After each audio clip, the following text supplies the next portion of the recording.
Inihain sa Kamara ang isang panukalang batas na layuning protektahan ng mga Pinoy sa epekto ng mabilis sa pagtaas ng presyo ng langis at iba pang bilihin.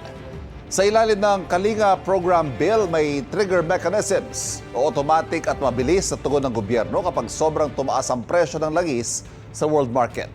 Kabilang dyan ang pagbibigay ng fuel subsidy, pansamantalang pagbabawas o pagsuspindi sa buwis sa langis, pagtitiyak na stable ang presyo ng mga produktong petrolyo at mga pangunahing bilihin.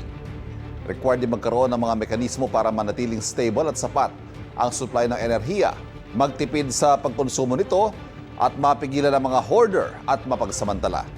Ayon kay House Majority Leader Sandro Marcos, na isa sa mga naghain ng panukala, dapat mabilis ang kilos ng gobyerno at hindi na dapat hintaying lumala ang sitwasyon bago tumugon.